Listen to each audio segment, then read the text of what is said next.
साथियों, आज भारत का शासन प्रशासन जो इतनी कुशलता से चल रहा है और जिसने नारी के उत्थान के लिए बहुत कार्य किया, दलितों के, गरीबों के, मजदूरों के, हर व्यक्ति के लिए जिसने कुशलतापूर्वक कार्य किए, उनको उनके अधिकार दिलाए, जिनको कि हमारे भारत का महानायक, जिनको बोधिसत्व, भारत रत्न, विश्व रत्न आदि नामों से जानते हैं, सिंबल ऑफ नॉलेज, नारी मुक्तिदाता, ऐसे महायोद्धा, महान समाज सुधारक जिनको कहते हैं। जी हाँ, आज मैं बात कर रही हूँ बाबा साहब डॉक्टर भीमराव अंबेडकर जी की, जिनको कि मैं सर्वप्रथम सत सत नमन करती हूँ। और आज मैं उनके जीवन का थोड़ा सा संघर्ष आप लोगों के सामने लेकर के आई हूँ, तो कृपया सुने और इस पे अमल करें। अगर मेरी वीडियो आपको अच्छी लगे तो लाइक, शेयर एंड सब्सक्राइब कर लें। चैनल पे नए हैं तो चैनल को सब्सक्राइब करें और बेल आइकन प्रेस कर लें ताकि हर नोटिफिकेशन आपको पहले से पहले मिल सके। मैं इस पे बाबा साहब के जीवन से जुड़ी सारी घटनाएं और उनके संघर्षों को आपके सामने लेकर के आती रहूँगी।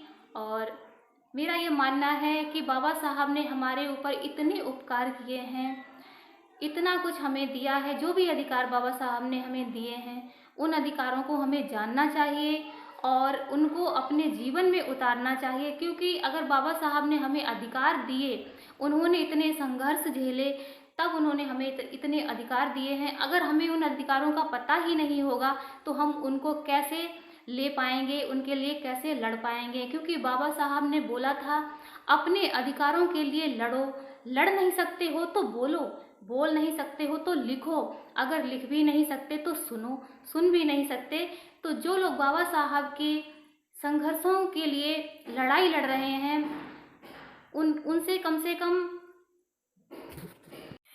उनका साथ दो ताकि वो आगे बढ़ सकें और हमारे जो अधिकार हैं उनके बारे में सबको पता चल सके। भारत के एक एक नागरिक को उसका अधिकार पता हो, उसके कौन कौन से अधिकार हैं। तो ये सब हमारे लिए जानना बहुत ही आवश्यक है। अगर आप भी बाबा साहब के बारे में कुछ जानकारी दे सकते हैं तो ज़रूर दीजिए। आज के समय में ये बहुत ज़रूरी है, क्योंकि बाबा साहब अपने जीवन भर हमारे लिए लड़ते रहे। उन्होंने अपनी चार चार संतानें कुर्बान कर दी। कभी बाबा साहब अपने लिए नहीं जिए। उनकी पत्नी भी बहुत कम उम्र में उनका साथ छोड़ के चली गई। शायद आपको उनके जीवन का संघर्ष नहीं पता हो। थोड़ा सा संघर्ष मैं आपको बताती हूँ कि बाबा साहब ने कौन कौन से कष्टों को सहा, झेला, लेकिन कभी भी वो पीछे नहीं हटे और अब उन्होंने जो ठाना उसको पूरा करके दिखाया। आज इस समय में आज हमारे पास सारी सुविधाएं हैं। उस समय बाबा साहब के पास में ये सुविधाएं नहीं थी, लेकिन फिर भी उन्होंने इतनी पढ़ाई की, इतनी नॉलेज गेन की कि शायद आज तक उनके बराबर कोई नॉलेज गेन नहीं कर पाया। तो सोचिए, उस बिल्कुल निचले पायदान से, बिल्कुल नीचे तबके से एक व्यक्ति उठ कर के कहाँ से कहाँ पहुँच सकता है।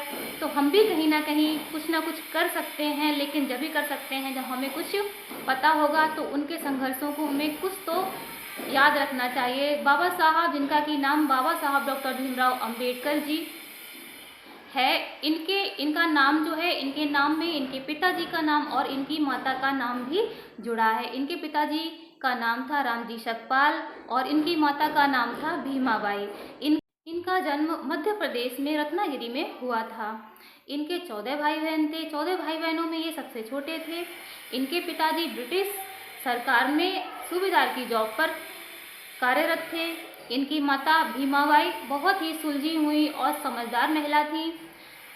14 भाई बहनों में इनके सिर्फ 3 भाई और 2 बहनें ही जीवित रहे। बाकी के कुछ कारणवश जीवित न रह सके, क्योंकि उस समय पैसों का और आर्थिक तंगी बहुत थी और छुआछूत, जात पात इतना फैल रखा था कि इंसान का जीना भी दूभर हो रहा था। लेकिन उस माहौल में भी बाबा साहब के पिताजी ने बाबा साहब को पढ़ाया, एडमिशन दिलाया उनको जब स्कूल में एडमिशन दिलाया तो ये हाल था कि उनको वहाँ बिठाया जाता था जहाँ बाकी बच्चों के जूते चप्पल रखे जाते थे। उन्हें क्लास से बाहर बैठा के पढ़ाई कराई जाती थी। मास्टर भी उनको कोई भी क्वेश्चन नहीं पूछते थे। जब बाबा साहब हाथ उठाते थे, जब जो अध्यापक थे बच्चों से क्वेश्चन करते थे, तो बाबा साहब हाथ उठाते थे कि मुझे आ रहा है, लेकिन जो गुरुजी होते थे, जो टीचर्स होते थे, वो उनसे क्वेश्चन नहीं पूछते थे। एक बार की बात है कि बाबा साहब को क्वेश्चन आ रहा था, तो जो टीचर्स थे उन्होंने बोला, आओ भीमराव आके इसको सॉल्व करो।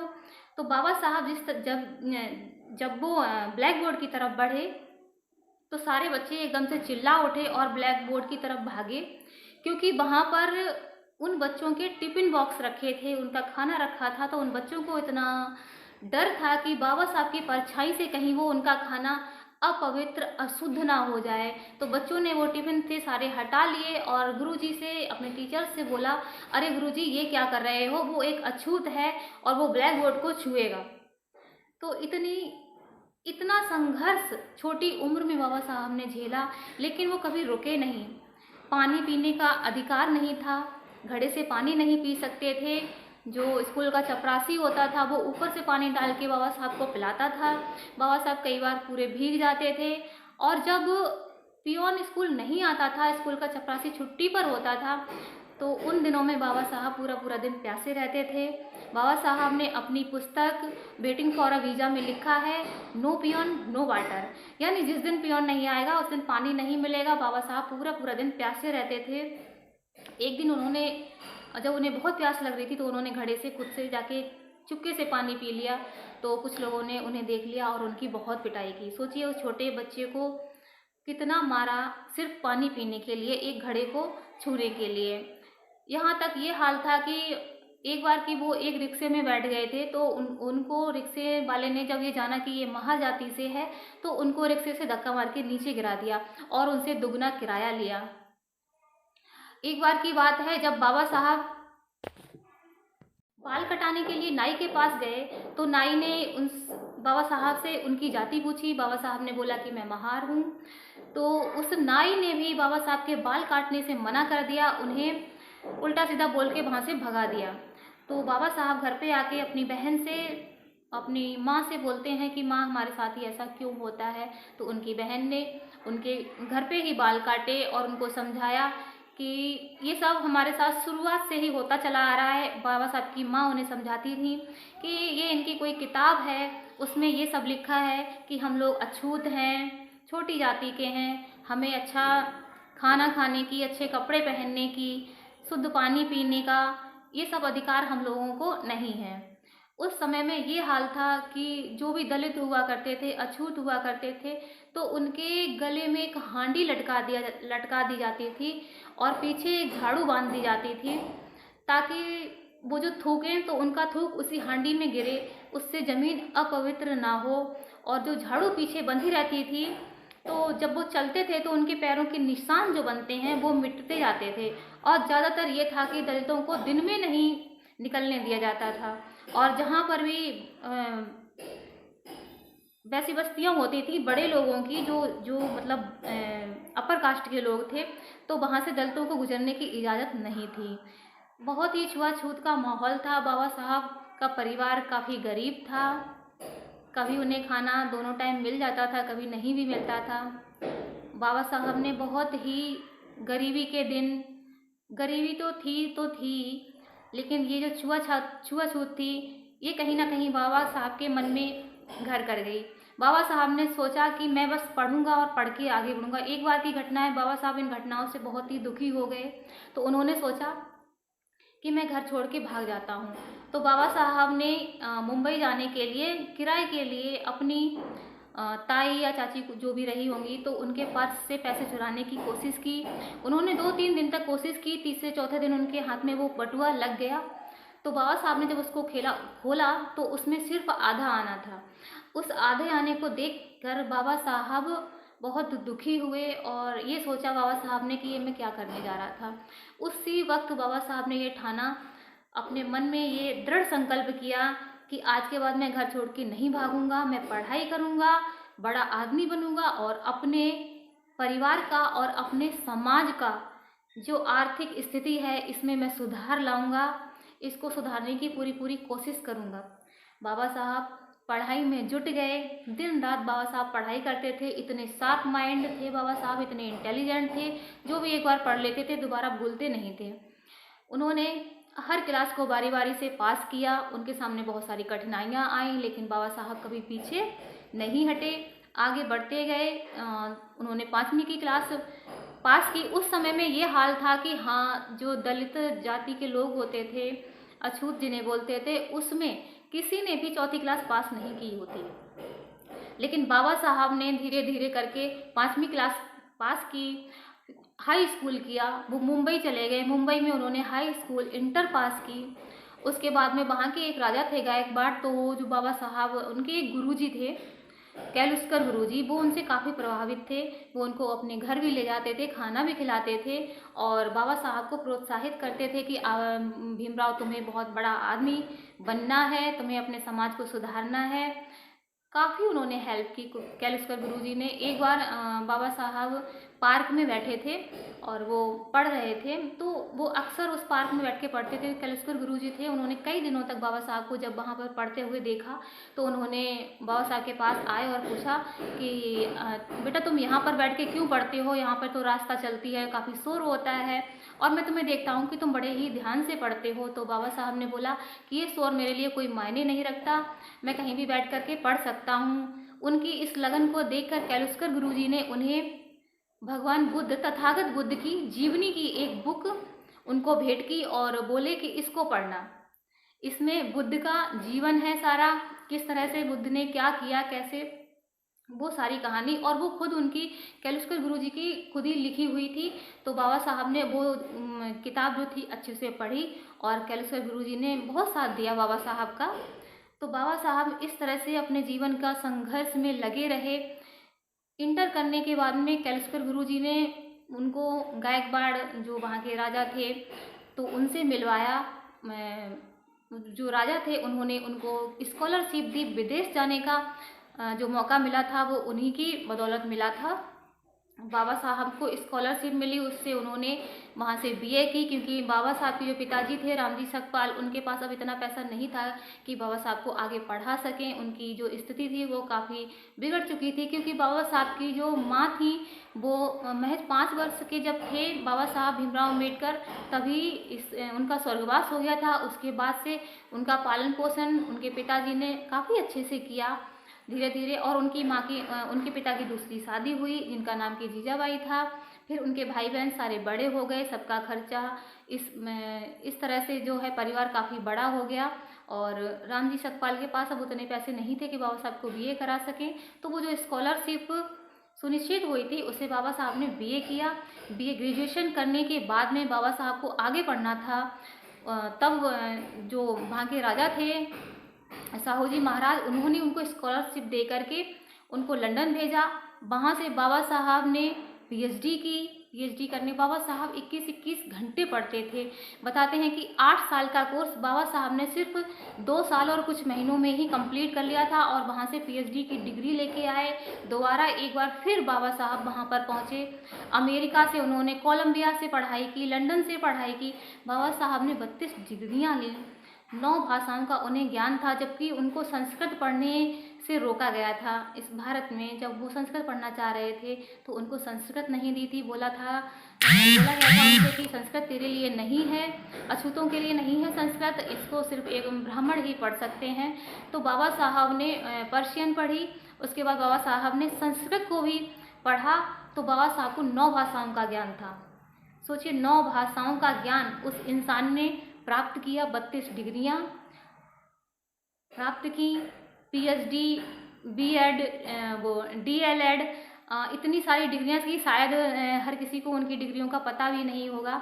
इतनी सारी डिग्रियां बाबा साहब ने हासिल की पर अपने दम पर। अपने उनकी मतलब जो पढ़ने की एक ललक थी वो बहुत ही तीव्र थी।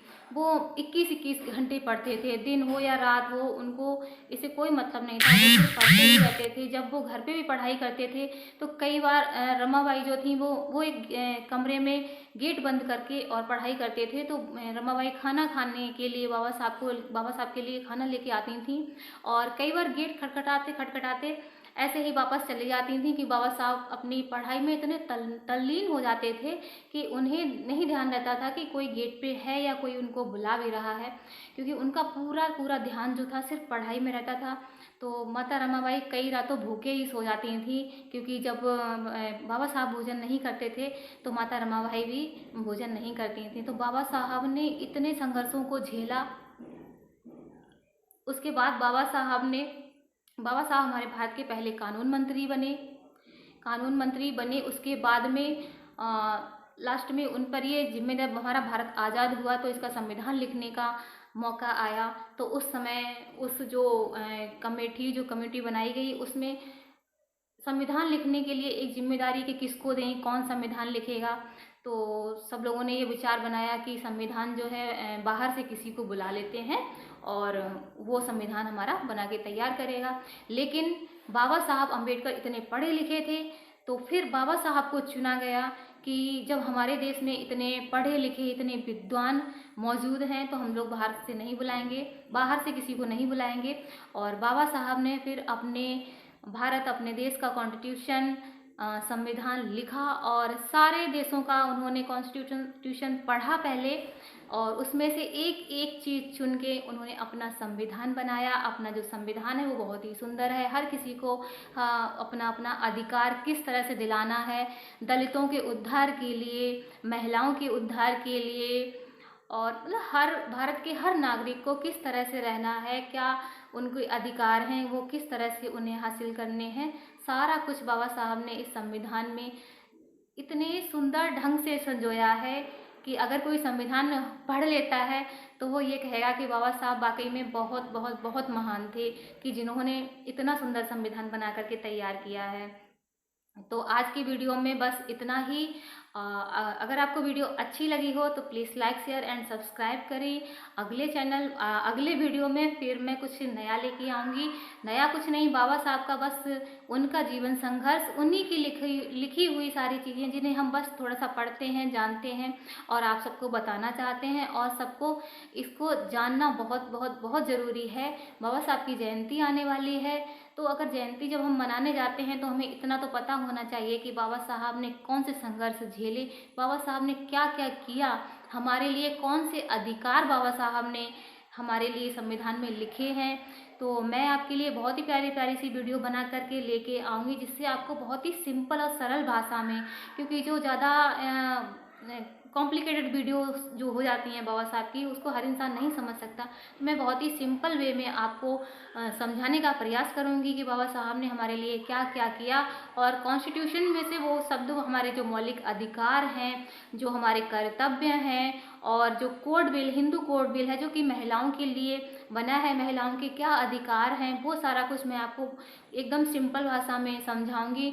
तो जो भी हमारे सम्मानित भाई और बहनें, बुजुर्ग, बच्चे सभी मेरी वीडियो को देख सकते हैं, सुन सकते हैं, और इससे बाबा साहब और उनके संविधान को समझ सकते हैं, और ये सारी चीज़ें हम अपने जीवन में उतारें, अपने बच्चों को समझाएं, ताकि हमारे भी बच्चे कल को आगे बढ़ के पढ़ें लिखें और एक अच्छे पद को हासिल करें और अपने समाज के लिए कुछ अच्छा कार्य करें। आजकल संगठन तो बहुत बन रहे हैं, बहुत सारे संगठन बन रहे हैं बाबा साहब के नाम पर, बहुत सारी सभाएं हो रही हैं, लेकिन कहीं ना कहीं वहाँ पर या तो क्या कहते हैं कि माला पहनाई जाती हैं, मतलब मंच और माइक का प्रोग्राम हो रहा है, कहीं पर चंदा इकट्ठा किया जा रहा है, लेकिन इन सब से कुछ नहीं होना। अगर हमें अपने समाज को वाकई में बाबा साहब के सपनों को आगे लेके जाना है तो हमें एकजुट होना पड़ेगा। एकजुट होंगे, उन बाबा साहब के बारे में सबको बताएं अच्छे से, सबको उनकी जो भी संघर्ष थे, जो बाबा साहब हमारे लिए करना चाह रहे थे, वो सबको बताना पड़ेगा। एक एक को समझा के, एक एक इंसान को, एक एक नागरिक को हमें आगे लाना पड़ेगा। ये नहीं कि बस हमें कोई पद मिल गया और हमने चंदा इकट्ठा कर लिया, बस ये सब नहीं करना है हम लोगों को। इससे हमारा जो सपना है बाबा साहब का वो पूरा नहीं होगा, क्योंकि बाबा साहब ने खुद कहा था कि अगर एक गांव से एक इंसान पढ़ लिख कर अच्छा किसी ऊंचे पद पर जाता है तो उसे सिर्फ एक काम करना है कि वो बस हर महीने अपने गांव में जाया करे। अपने गांव में जाके इससे बाकी गांव वालों को ये लगेगा कि हमारे गांव का ये आदमी जो है पढ़ लिख कर इतना आगे पहुंच गया है, तो क्या हम भी अपने बच्चों को इतना पढ़ाएंगे कि वो आगे बढ़ सकें। और जब कोई डीएम या ऊंची पोस्ट पे पहुंचता है और वो अपने गांव जाता है तो सब लोगों को ये लगता है कि हाँ, हमारा भी कोई है, अगर हमें कोई प्रॉब्लम होगी, कहीं कोई परेशानी होगी तो हम इनसे अपनी प्रॉब्लम सॉल्व करवा सकते हैं। तो ये बहुत ज़रूरी है, ना कि सिर्फ एक संगठन बना लेने से और माला मंच करने से ऐसा कुछ नहीं होना है। सब नागरिकों को इकट्ठा करना है, किसी से कोई पैसा चंदा नहीं लेना है। और जितना हो सके, आजकल हर नागरिक को किताब पढ़ने में दिक्कत होती है, हर कोई नहीं पढ़ सकता, बच्चे हैं, बूढ़े हैं, बुजुर्ग और युवा भी, इतना टाइम नहीं है अगर, तो हम बाबा साहब के बारे में यूट्यूब पर देख सकते हैं, सुन सकते हैं, जिससे हम उनकी सारी जानकारी ले सकते हैं। और ये आज हमारे लिए बहुत आवश्यक है। और लास्ट में मैं कहना चाहूँगी बाबा साहब का एक प्यारा सा कथन जो बाबा साहब ने कहा और जिसको करके दिखाया, कि बाबा साहब ने बोला था कि शिक्षा वो शेरनी का दूध है जिसे जो पिएगा वो दहाड़ेगा।